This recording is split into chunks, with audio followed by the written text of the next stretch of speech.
Well, good morning, everyone, and welcome to Quinnipiac University's North Haven campus. My name is Ed O'Connor, and I have the pleasure to serve as the Dean of the School of Health Sciences. And on behalf of Quinnipiac University, we are truly delighted to host today's collaborative event with our Bioanthropology Research Institute in the Barnum Museum. As you will learn from our Institute's co-directors, Professors Ron Beckett and Jerry Conlogue, their work is about uncovering interesting facts about an individual. In doing so, they become not a mummy anymore, but the person they were in life. Professors Ron and Jerry are helping to tell the tales of times past. In fact, this year will mark 115 years since the discovery of X-rays and the bicentennial birthday celebration of P.T. Barnum. It was just 6 short months ago that we opened our new Health Sciences Center here in North Haven and welcomed over 800 students to our new state-of-the-art campus. As we share the resources of our Health Sciences Center today, it is a great opportunity for us to renew both Quinnipiac University's and Barnum's purpose, to bring knowledge and wonder to people. To that end, I would like to introduce Kathy Mayer from the Barnum Museum. In addition to her role as Executive Director, Kathy also serves as a museum's curator. Kathy? I want to thank everybody for coming, from the press to the students who will one day take on the role of being, the next researchers in this type of field. So thank you all. A little bit of background about what you're experiencing today. For those of you who don't know, the Barnum Museum has been exhibiting this particular mummy since the 1890s. For over 100 years, she has been, I can honestly say, perhaps one of the greatest attractions the museum has had. And we've been very fortunate to tell the stories of what the coffin that she rests in on exhibition tell us. The story was that Paib was from Upper Egypt and was a 60-year-old male priest from about 2,500 years ago. In coming to the museum 12 years ago, a little bug was in my head: we need to do more research on this. Knowing history from the 19th century, it was common practice to bring mummies to the United States or to other countries. You would pick your mummy and you would pick your coffin. They didn't necessarily start the afterlife together. So there was more story there. Knowing about the program that Ron and Jerry hosted, the Mummy Roadshow, we opted to Google them with new technology, and found that, lo and behold, that these two genius scientists were a mere half an hour away from the Barnum Museum. Contacted them through email, and they showed up about 24 hours or less later from that original contact. And it has been a dream come true for me, and certainly for the public that the museum serves. From the research we did 3 years ago, we found out that the story of Paib was wonderful, but it wasn't the story of the mummy. What we learned from that science was the mummy actually is 4,000 years old, predating the pyramids, and had a broadly different story about human history to tell us.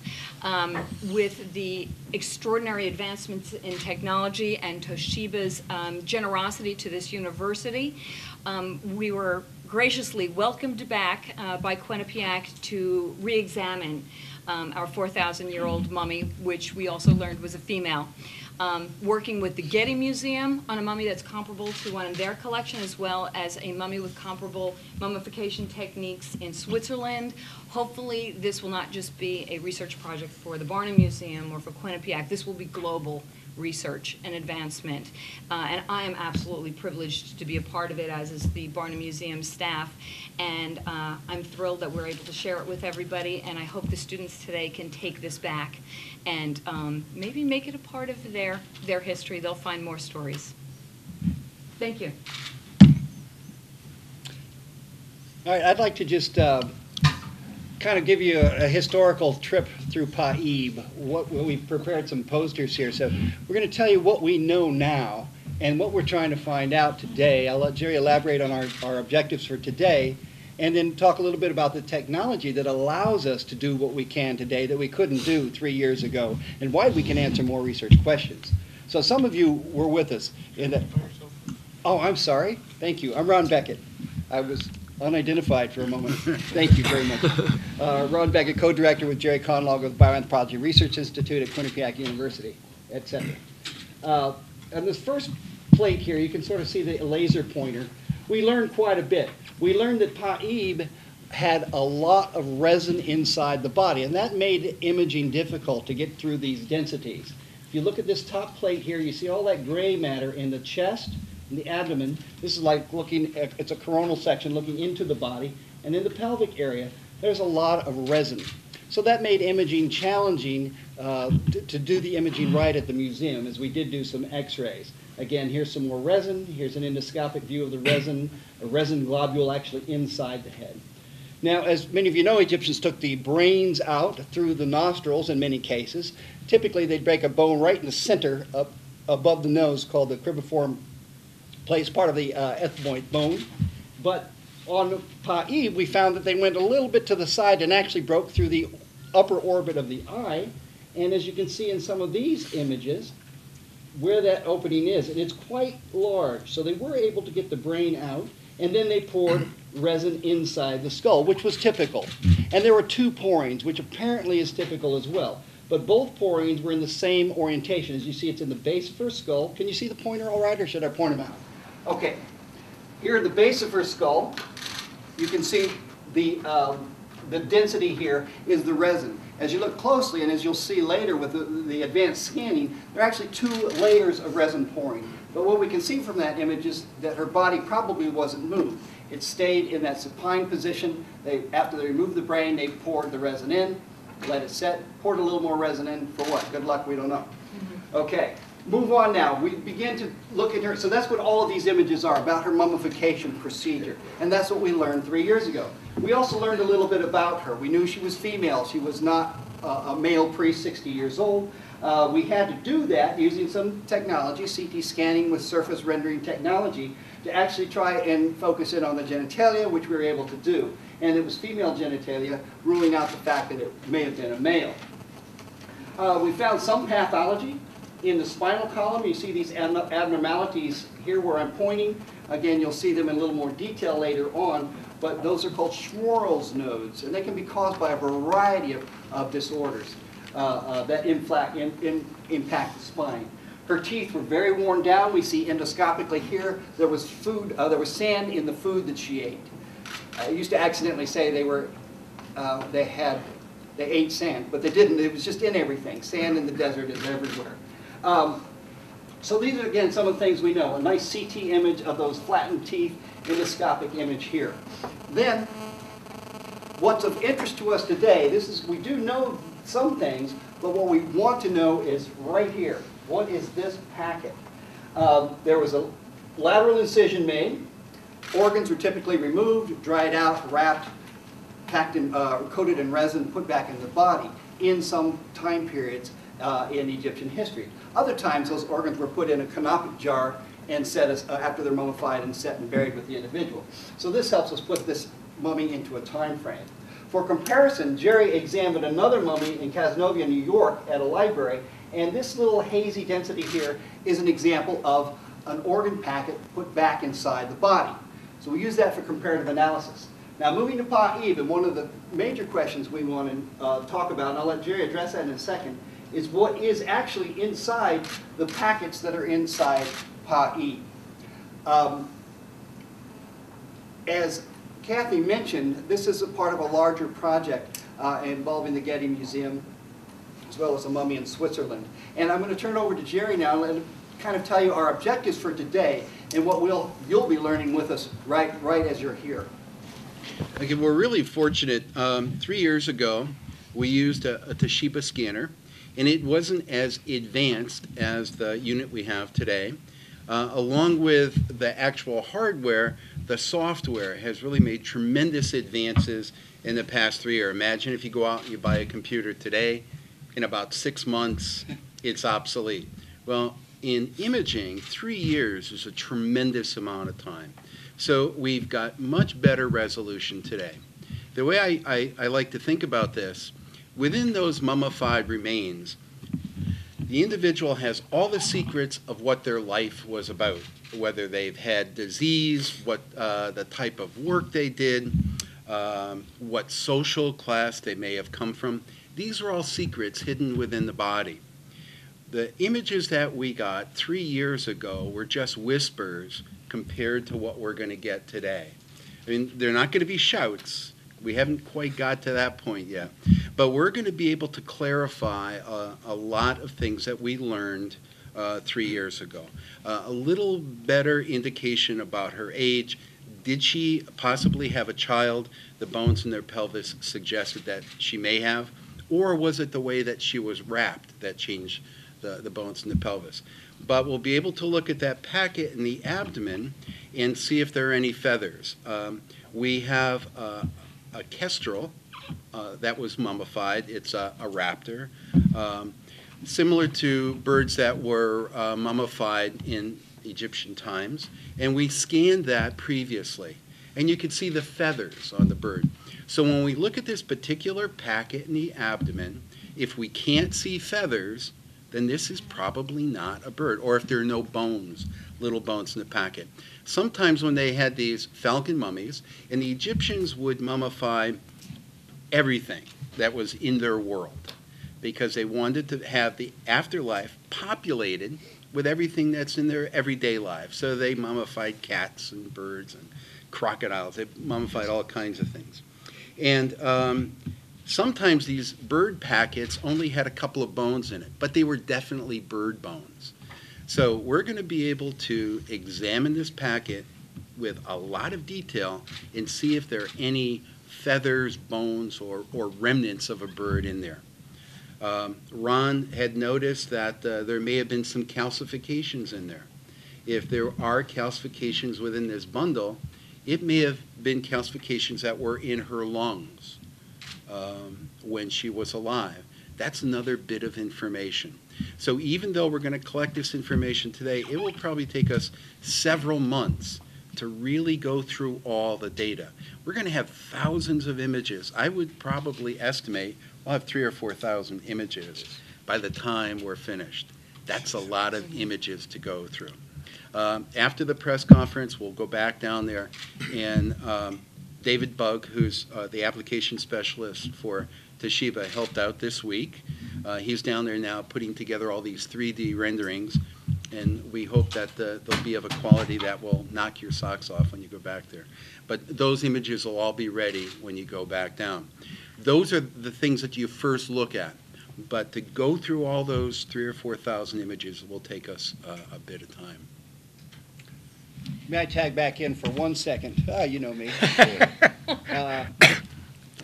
The other thing we like to do here at the Bioanthropology Research Institute is advance our technique. We have advanced technology, but we're also advancing technique. We're using every piece of instrument that we have to examine this mummy. One, yes, to get all of the information out. But Jerry and I do a lot of field work, too, where we don't have all of the advanced technology. So we try techniques to help us learn how to do our jobs better when we're in a cave or tomb somewhere else in the world. So one of the other things we're going to be doing is not only collecting the data, addressing our specific objectives, but trying to advance a few procedures as well. One in particular that I think we'll do as soon as we get down there is the Ultimax is a very special fluoroscopic radiographic unit, and it's very unique where you can actually make a cine or a movie that gives spatial orientation to objects within an object, as opposed to being a flat film like an X-ray, which is what we typically deal with in the field. So here, not only are we going to be using that technology to examine Pa'ib to answer some of our questions, but we're also going to be using it to examine spatial relationships. For example, if we're in the field and we don't have a CT scanner, maybe we'll have access to other technologies. So we try and add that to our arsenal of other ways in which we can approach our work. Thank you. One other, I'm going to turn it over to Kathy because I wanted to mention one other aspect of the Bioanthropology Research Institute is that we try to get students involved. Our primary objective here as a university is to train students. I train students in diagnostic imaging, and even though my students will primarily work on live patients, they're going to get to know the equipment much better by working on these non-traditional type of studies, like mummified remains or whatever else we work with down there. And to go along a little further with that, and I'm going to turn it back over to Kathy, is that we also have students here from Trumbull, Connecticut, and I'll let Kathy tell you a little bit more about that. But I think education is extremely important, especially education of science, and to get students involved in science is another goal of today. I mean, Pa Eve is going to reveal some secrets, but hopefully she'll stimulate students to maybe be a little more interested in science, and also realize that there are a lot of things in Connecticut, like the Barnum Museum, where they can actually go and see a mummy without having to go to Egypt. Now I'll turn it back over to Kathy. Very good lead-in. I did want to mention, too, that important as the science is to this, part of the Barnum Museum's interest is to understand the anthropological issues that are associated to Paib and her time on this earth. About 12 years ago or more, the Barnum Museum had to engage in NAGPRA, the North American Grave Repatriation process, because we did own a skull that, according to the records that go back to well into the 1890s, it was an Indian skull that was brought up from the territory in Bridgeport where an Indian graveyard was. Understanding this, it had been on display. It was part of the NAGPRA process now to repatriate it. Called up Nick Bellatoni, and I have been a distant fan of Nick's for many years. Nick is the state archaeologist, and you could actually see Nick. Was it National Geographic Channel doing research on a skull that was allegedly Hitler's skull? So to take research into this, in the middle of the night I saw you, into this realm, it's rather fascinating. So to marry these two disciplines is also critically important for the museum and for the study. What was life like in Egypt during the time that she was having to find ways to feed herself, feed her family, and maneuver through the course of the day? What was the material culture of the time? So I would like to turn this over to Nick Bellatoni, and he could speak on that a little bit. Well, let me just say that, my primary role here is to be awed and overwhelmed, like I'm sure all of you are, and probably even more so because of the tremendous research that Ron and Jerry have initiated here. And also, my absolute compliments to Quinnipiac University for developing this research facility. I'm just so impressed by the whole operation. But what I'm mostly impressed about are these guys, because what this technology, as Jerry has pointed out, and what this does is it allows new research perspectives and questions we couldn't even formulate before. You guys are the ones that are going to be doing the shouting using Jerry's analogy, because you could take this and develop research questions that we couldn't even have thought of before. I used to think there were only two ways to get back to history. One is history, study of primary documents. The other was archaeology, the excavation of artifacts and even mummies. But now, forensic sciences add a third dimension to our understanding of the human past that are taking us into realms we can't even imagine. And I'm just here to be overwhelmed and awed by the whole process. I'm just so looking forward to where the end results will be and the continuing research being done here. Believe me, from the archaeological, anthropological perspective, this is really extraordinary stuff. And finally, I just need to do a very, very humble thanks to a lot of people that really have come together to support this project. We would not have been able to do this without the support of, believe it or not, our Fine Arts Insurance Company. There are some very serious logistics that go into moving something as historically valuable as Paib, and we were mandated to have very specific logistics to actually bring her from Bridgeport. The Bridgeport Police, City of Bridgeport, have been tremendous supporters. I thank them so much. And Parente Loro Funeral Home for really making this a very respectful and reverent transportation, because after all, we are dealing with human remains. But none of this research, of course, could happen without the extraordinary technology that Toshiba has been able to provide to Quinnipiac University. And I want to introduce Scott Wilson. And let me get your title exactly right. Toshiba's Business Manager for the Connecticut Zone. For the New England zone. Well done, for the New England Zone. So I could turn it over to you, Scott, and you could say a few words.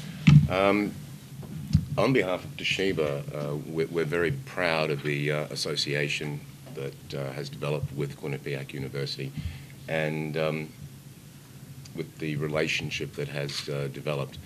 It's absolutely fascinating to me as an X-ray tech myself in my former life to actually come and see something like this happening in front of your very eyes. I mean, you're looking at something that's 4,000 years old, and as you said, was a person, is a person.